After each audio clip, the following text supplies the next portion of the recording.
Hello, thank you for joining with me. This is review of Chapter 5, The Holy Spirit. We are reading with the Course Companions by Emily Bennington and Robert Perry. And Robert Perry is going to do a video which will be published on the Course Companion website. Facebook page and website actually. Just Google Course Companions and it'll pop up. And so rather than repeat the writings, the essay writings from Robert Perry on Chapter 5, The Holy Spirit, I thought from each section I will just read a few quotes from that section that stood out to me. So that is what I will do. Chapter 5, The Holy Spirit. These are quotes from the different sections. Thank you for joining with me. So this is review of Chapter 5, The Holy Spirit, in Section 1, Being Wholly Joyous. And I will just read random quotes from this section. Being wholly joyous. To heal is to make happy. The light that belongs in you is merely the light of joy. Radiance is not associated with sorrow. Joy calls forth an integrated willingness to share in it, and thus promotes the mind's natural impulse to respond as one. There is no difference between love and joy. Therefore, the only possible whole state is the wholly joyous. To heal or to make joyous is therefore the same as to integrate and make one. Only God's own holy children are worthy to be channels of His beautiful joy, because only they are beautiful enough to hold it by sharing it. It is impossible for a child of God to love his neighbor except as himself. That is why the healer's prayer is, "Let me know this brother as I know myself." These are the last two paragraphs of that section, paragraph 8 and 9. Let us start our process of reawakening with just these few simple concepts. Thoughts increase by being given away. The more who believe in them, the stronger they become. Everything is an idea. How then is it possible that giving and losing can be meaningfully associated? This is the invitation to the Holy Spirit. I told you that I could reach up and bring the Holy Spirit to you, but I can bring Him to you only at your own invitation. Now we are in section 2 of chapter 5, the Spirit of Joy. The Holy Spirit is the foundation of your right mind. The Holy Spirit is the Christ mind that is aware of the knowledge that lies beyond perception. The Holy Spirit is the mind of the atonement. The Holy Spirit, the shared inspiration of all the sonship, induces a kind of perception in which many elements are like those in the kingdom of heaven itself.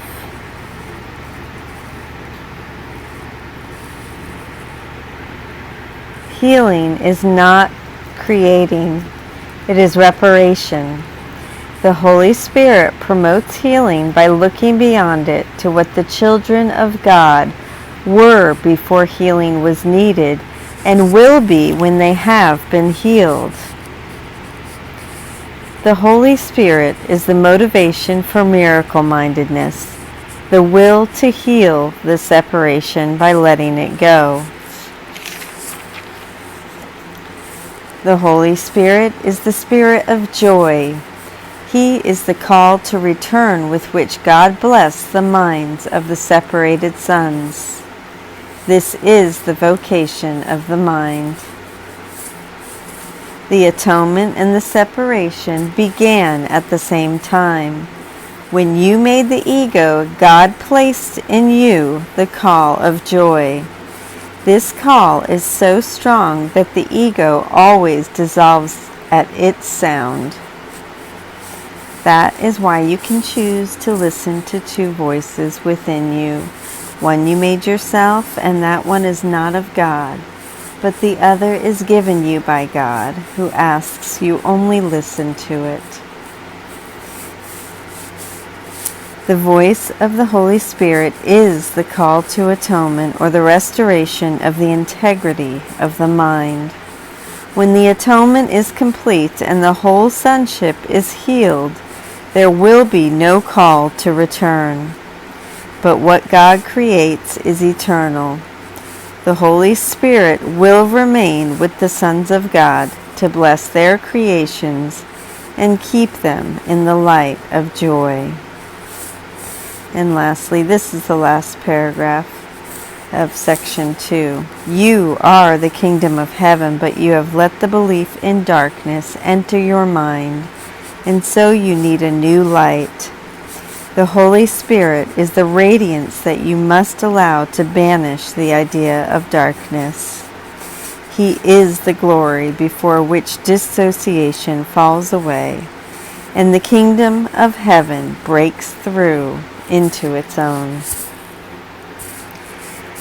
Section 3 of Chapter 5, The Voice for God. God is not in you. You are part of Him. God did not leave His children comfortless, even though they left Him. The voice they put in their minds was not the voice of His will, for which the Holy Spirit speaks.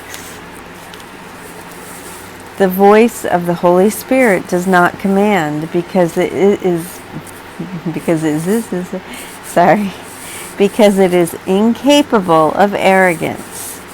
It does not demand because it does not seek control. It does not overcome because it does not attack. It merely reminds. The Holy Spirit is your guide in choosing.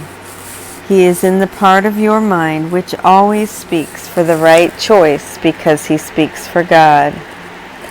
He is your remaining communication with God, which you can interrupt but cannot destroy. This is Jesus speaking. My mind will always be like yours because we were created as equals. You are the light of the world with me. Rest does not come from sleeping, but from waking. The Holy Spirit is the call to awake and be glad. What better vocation could there be for any part of the kingdom than to restore it to the perfect integration that can make it whole? Hear only this through the Holy Spirit within you, and teach your brothers to listen as I am teaching you. When you are tempted by the wrong voice, call on me to remind you how to heal by sharing my decision and making it stronger. As we share this goal, we increase its power to attract the whole sonship and to bring it back into the oneness in which it was created. Let us join together, for my message is light. There is another way or another voice. The power of our joint motivation is literally beyond belief, but not beyond accomplishment. What we can accomplish together has no limits, because the call for God is the call to the unlimited. Child of God, my message is for you, to hear and give away as you hear and answer the Holy Spirit within you. Section 4, Sharing the Holy Spirit. The way to learn to know your brother is by perceiving the Holy Spirit in him. The Holy Spirit is the idea of healing. Being thought, the idea gains as it is shared. Being the call for God, it is also the idea of God. It is strengthened by being given away. It increases in you as you give it to your brothers. You will see Him through your Holy Spirit in your mind and perceive the Holy Spirit in Him, in your brother. You will see your brother through the Holy Spirit in your mind and perceive the Holy Spirit in his. What you acknowledge in your brother, you are acknowledging in yourself. What you share, you strengthen. Will itself is an idea and is therefore strengthened by being shared. The Holy Spirit is the mediator between the interpretations of the ego and the knowledge of the Spirit. The Holy Spirit is as vigilant as the ego to the call of danger, opposing it with His strength, just as the ego welcomes it with all its might. The Holy Spirit counters this welcome by welcoming peace. Peace and eternity are as closely related as are time and war. The separation is merely another term for a split mind. It was not an act, but a thought. You who are a part of God are not at home except in His peace. If His peace is eternal, you are at home only in eternity. Correct and learn and be open to learning. You have not made truth, but truth can still set you free.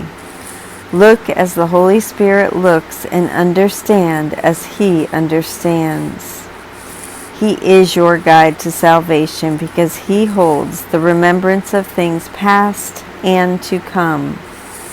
He holds this gladness gently in your mind, asking only that you increase it in His name by sharing it to increase His joy in you. Section 5, the foundation for real sharing. I have saved all of your kindnesses and every loving thought you have had, and I assure you that you have had many. I have purified them of errors which hid their light, and have kept them for you in their own perfect radiance. They are beyond destruction and beyond guilt. They came from the Holy Spirit within you, and we know that what God creates is eternal. Joining the atonement, which I have repeatedly asked you to do, is always a way out of fear.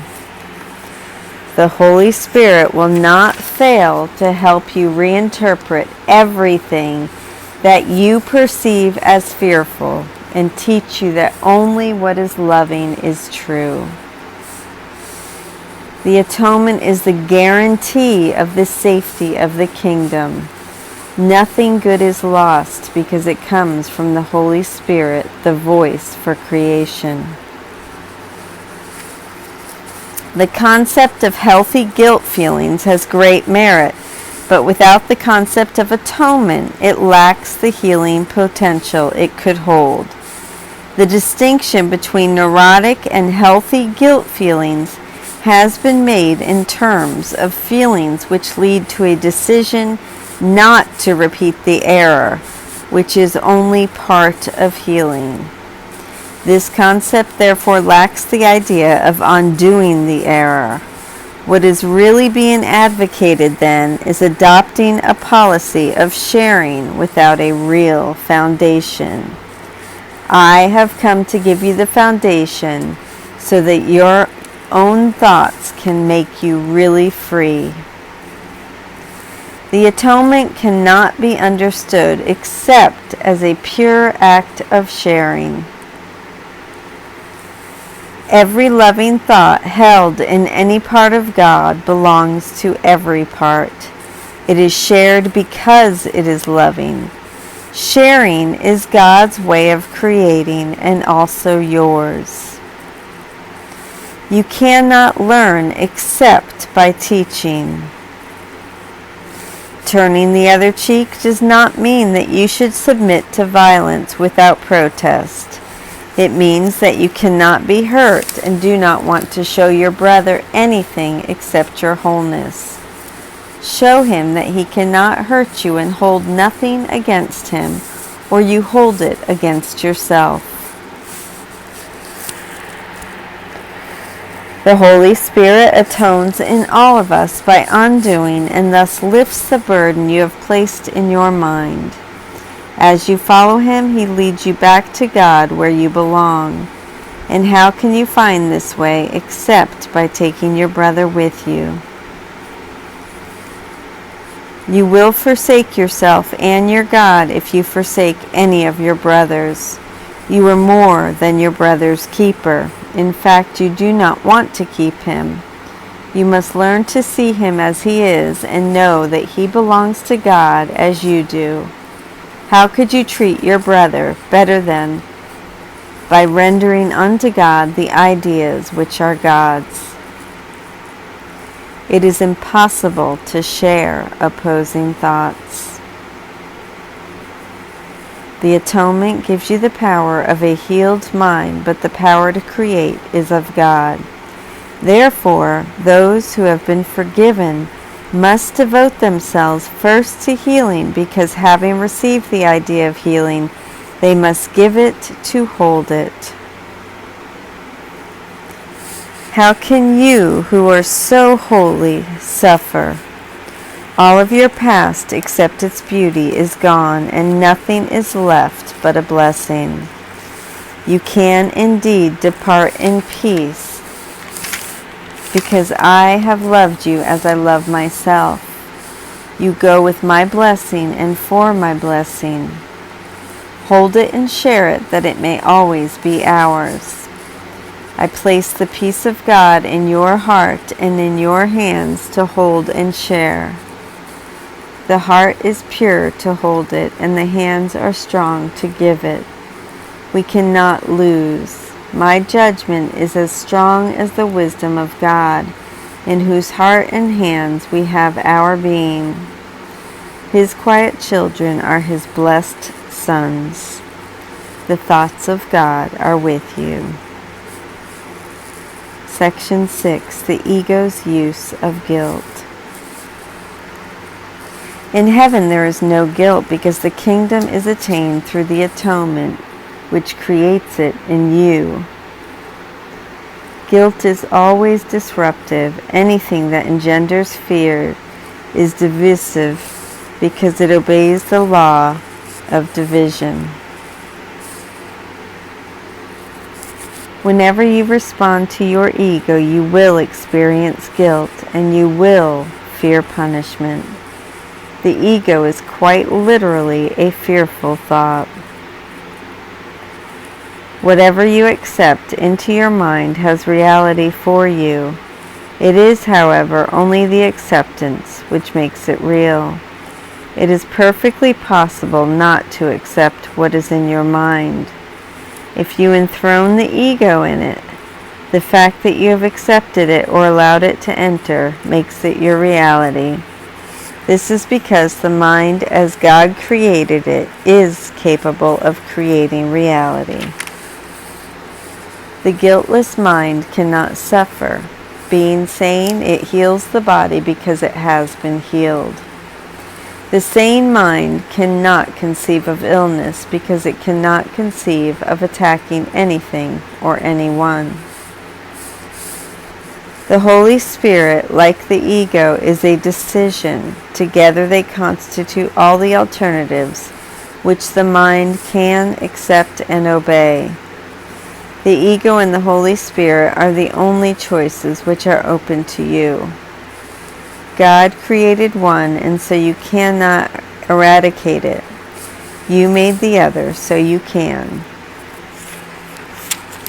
Guilt is inescapable for those who believe that they order their own thought and must therefore obey its orders. This makes them feel responsible for their mind errors without recognizing that by accepting this responsibility, they are really reacting irresponsibly. If the sole responsibility of the miracle worker is to accept the atonement, and I assure you that it is, then the responsibility for what is atoned for cannot be yours.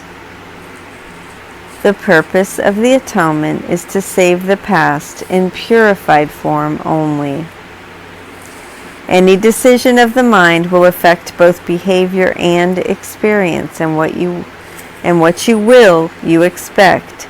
This is not delusional. Your mind does make your future and can turn it back to full creation at any minute if it accepts the atonement first. You do not belong in time. Your place is only in eternity, where God Himself placed you forever. Remember the kingdom always, and remember that you, who are a part of it, cannot be lost. That mind that was in me is in you, for God creates with perfect fairness. Let the Holy Spirit remind you always of His fairness, and let me teach you how to share it with your brothers. How else can the chance to claim it for yourself be given you? Section 7, the question of karma. Knowledge can be found only if it is sought to give it to someone else. This means that you are ready to appreciate its real value and have already accepted its worth for yourself. Even when you cannot go to God with someone, you can go for Him and bring knowledge back to Him. I am quite willing to tell you about your past when it is no longer of any interest to your ego, and if it is of help to someone else. Otherwise, it would be much better to devote yourself to knowing God.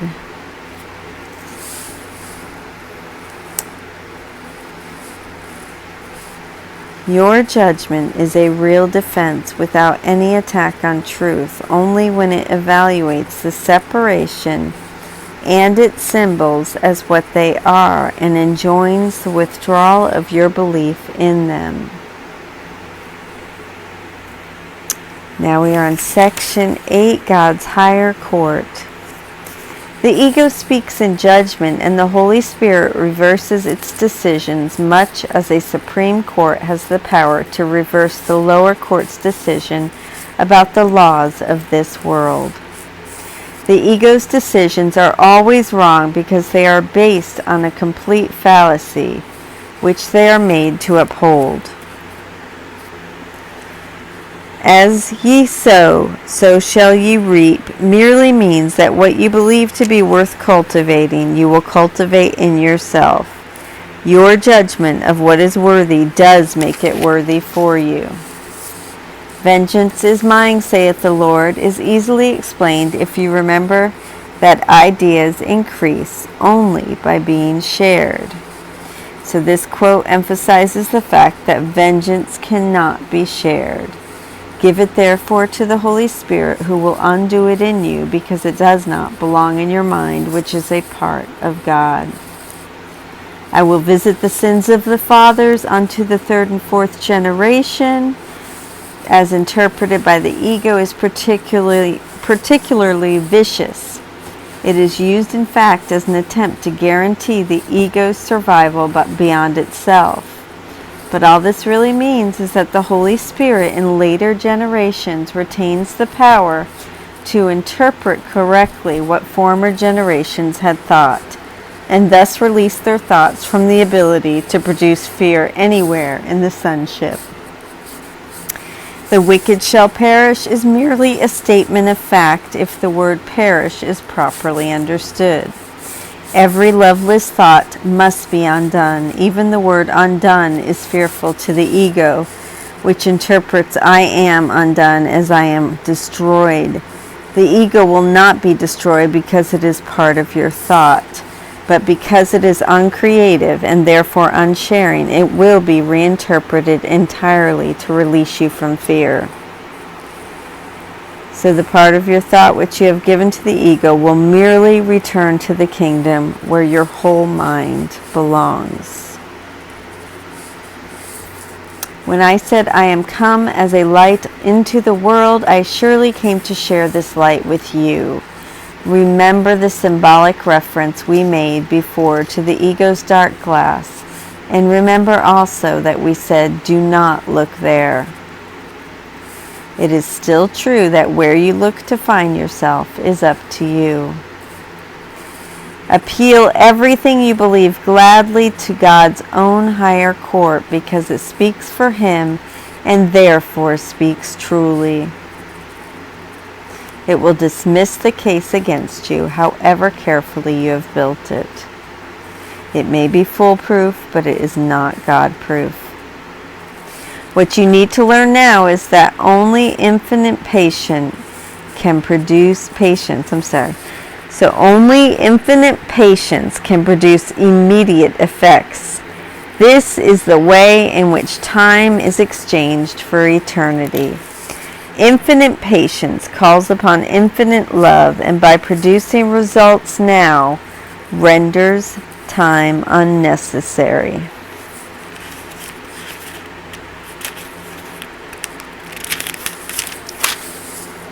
The Holy Spirit, who speaks for God in time, also knows that time is meaningless.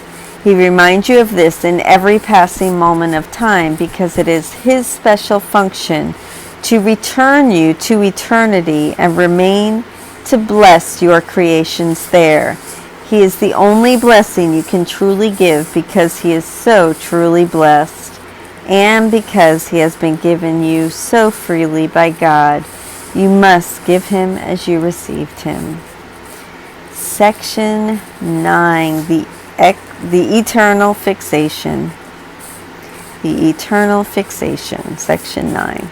Fear distorts thinking and therefore disorders thought. You are eternally fixated on God in your creation, and the pull of this fixation is so strong that you will never overcome it. The reason is perfectly clear. The fixation is on a level that is so high that it cannot be surmounted. You are always being pulled back to your Creator because you belong in Him. Do you really believe that you can make a voice which can drown out His? You cannot choose to escape His care, because that is not His will. But you can choose to accept His care and use the infinite power of His care for all of those He created by it. Section 10, the decision for God. There have been many healers who did not heal themselves. They have not moved mountains by their faith, because their faith was not whole. Sanity is wholeness, and the sanity of your brothers is yours. God commended His Spirit to you and asks that you commend yours to Him. He wills to keep it in perfect peace, because you are of one mind and spirit with Him. God Himself gave you the perfect correction for everything you have made, which is not in accord with His holy will.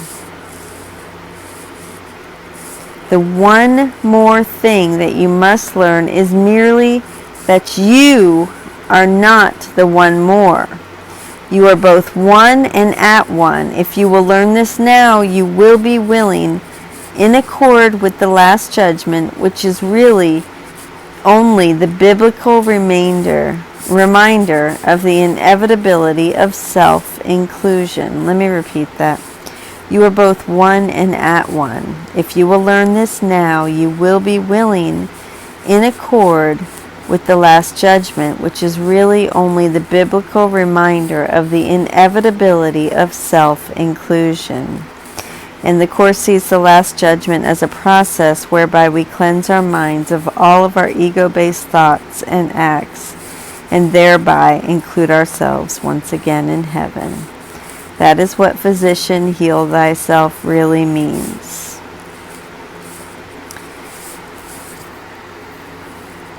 Whenever you are not wholly joyous, it is because you have reacted with a lack of love to some brother that God created. Perceiving this as sin, you become defensive because you expect attack. If you allow yourself to feel guilty, you will reinforce the error rather than allowing it to be undone for you. Decisions cannot be difficult. The first step in the undoing is to recognize that you have actively decided wrongly, but can as actively decide otherwise. Be very firm with yourself in this and keep yourself fully aware of the fact that the undoing process, which does not come from you, is nevertheless within you because God placed it there. Your part is merely to return your thinking to the point at which the error was made and give it over to the atonement in peace. Say to yourself the following as sincerely as you can, remembering that the Holy Spirit will respond fully to your slightest invitation. I must have decided wrongly because I am not at peace. I made the decision myself, but I can also decide otherwise. I will to decide otherwise because I want to be at peace. I do not feel guilty because the Holy Spirit will undo all the consequences of my wrong decision if I will let Him. I will to let Him by allowing Him to decide for God for me. Thank you for joining with me in the let's just say quotes from chapter 5.